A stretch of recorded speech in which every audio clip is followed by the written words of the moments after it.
Welcome to the Holistic High Achiever podcast. I'm your host, Kaitlin Rohowetz. This podcast is all about thriving in the modern world without sacrificing your health.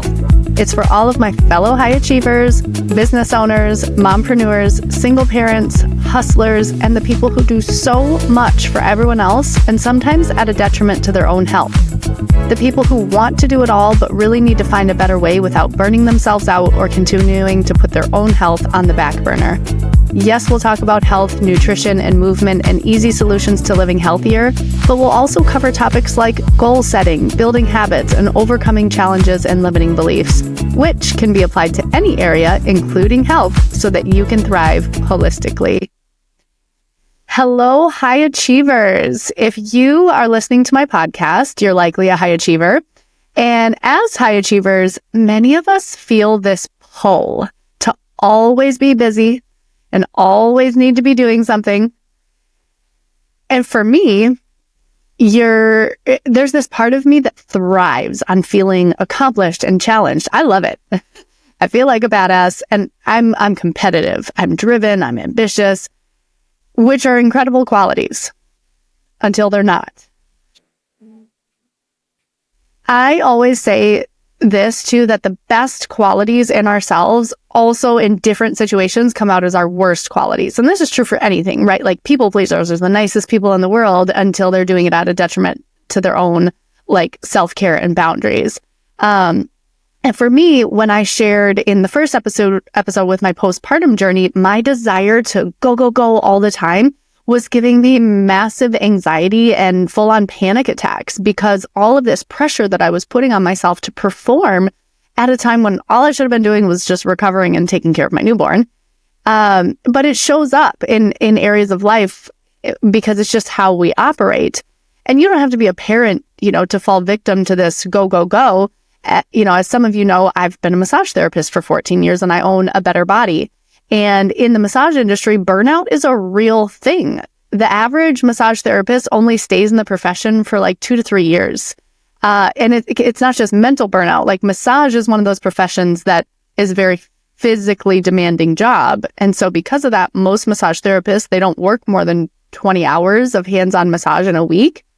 Otherwise, they're at risk of injuring themselves. And so what I see a lot is the high achiever massage therapists see dollar signs. So it's very common for the new people to start out and go all gung-ho and just work themselves into the ground and end up with carpal tunnel or tennis elbow or slip discs or whatever it is because they're pushing their bodies too hard. So whether you're pushing your body or your mind, that high achiever mentality has a grip on you. So, luckily in my situation, I'm aware of this. So when I hire people,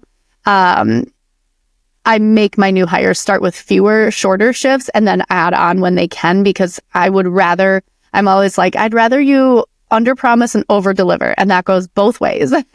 So I encourage all my staff to get regular massages themselves and to help them combat the tension and keep them healthy as well. So that's another part we can talk about when we talk about like normalizing taking rest.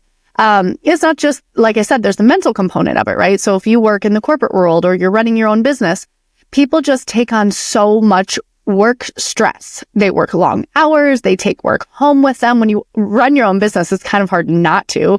Or if you manage a team of people, it's just like that's going to be sitting there waiting for you in the morning. So you either deal with it in the morning or you stress about it all night.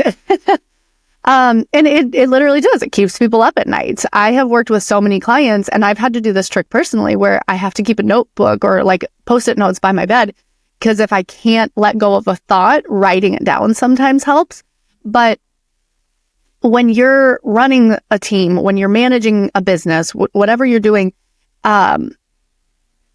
it's hard not to take it home with you. But long term, it's not good. It's too much stress on too intense of a level for a prolonged period of time. And, work isn't the only culprit. I think as high achievers, we think of our careers a lot. But we just live in a society where when people say, oh, I'm so busy, it feels like this badge of honor. And to be honest, that's a little bit of a trigger for me. It kind of pisses me off. Like, oh, good for you. When in reality, it should be the opposite. Like, I'm not busy. I'm taking the day off to spend the time with my family or to do something fun, or I'm going on vacation. Like, that should be celebrated way more and normalized way more. But we'll get into that. Because we pack our schedules with stuff. With activities and commitments and events and obligations and work things. And also, we rarely set realistic timeframes, and we just keep adding to our plate. And then we wonder why we're exhausted. So, and I'm not pointing fingers. I fall into this habit too, because sometimes it's good things. Sometimes it's like exciting goals or projects, and you're like, I want to do it now. I want to get it done. It's when it backfires, when it starts to get too much. Having that awareness to it to kind of create balance is crucial. So, think about this. Have you ever committed to a project that you were initially super excited about? And then when it comes time, whether it was a project or an event or whatever, but when it comes time to actually follow through with it, in your head, you're like, why did I do this? Why did I say yes to this? Why did I commit to this? Anybody else ever done that? I sure have. But on the contrary, we rarely build in time to do nothing. We're like, what's that? In fact, before I started actually scheduling time, intentional time to do nothing, to just relax, when I did end up with free time, it genuinely felt uncomfortable. Like I did not like it. It felt weird and foreign, and I would try to find something else or some mindless project to feel busy, or just constantly finding myself unintentionally multitasking or scrolling social media.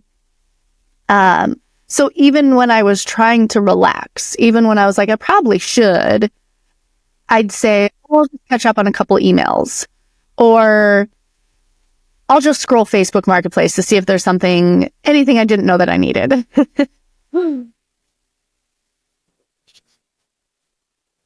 Or, I would start feeling pressured to check off some of the things on my to-do list that didn't get done yesterday. But when in reality, if they didn't get done today, the world's not going to fall apart. And if you listen to my episode on the due date versus the due date, the DO date versus the DUE date episode, I shared that I now build in relaxation time at the end of the day after my kid goes to bed, and I intentionally schedule it. And I will say scheduling it didn't automatically take away all temptations to want to do things, to scroll social media, to get laundry done, to answer emails. But it did, in a way, give me permission, because the recognition that I needed it was more present then. I recognized and I needed it, and I scheduled it.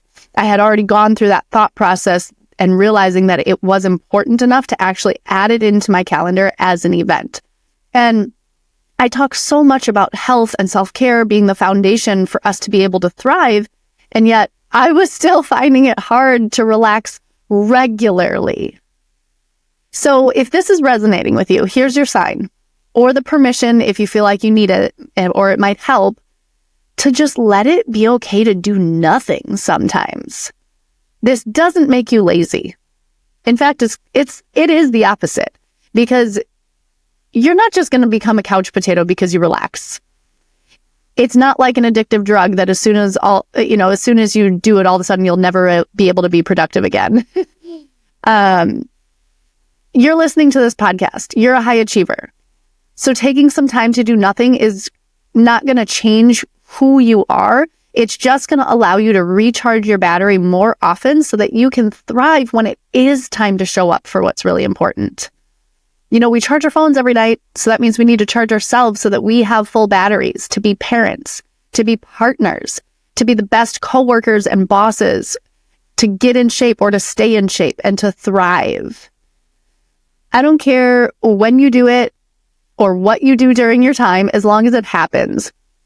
I personally do change it up. Sometimes I take a hot shower or a bath to relax. Sometimes I need a good, mindless comedy TV show or movie. Usually it's a TV show though, because I won't stay up long enough for a full movie. And then sometimes I read a book. I'm always looking for good fiction book recommendations too, by the way. I just read a book that wasn't so great, and I'm like, why didn't I finish this? Because I'm a high achiever. But whatever you choose, it should intuitively feel good for you. Just give yourself permission to do so and pay attention to the power in the stress reduction that it brings and the effect that intentionally doing nothing has on you to recharge your own battery, and what that does for your ability to actually show up better in other areas of your life. Because I can guarantee it will have an impact. If you're not already doing this, taking some time, not once in a while, not when it's convenient, but to regularly recharge your battery, just like we regularly recharge our phone batteries, and how much of a positive impact that's going to be when it is time for you to show up in your life, in your projects, and do the things that are actually important to you. Thank you so much for being here with me today on The Holistic High Achiever. I hope today's episode left you feeling inspired and ready to take on the world, one healthy step at a time. If you enjoyed this episode, please like, follow, and subscribe, and leave a review. It helps so much. And if you're anything like me, you probably thought of someone else who would likely resonate with this. Don't forget to share this with them, because who can't use a little extra motivation? Until next time, keep embracing your journey and kicking ass.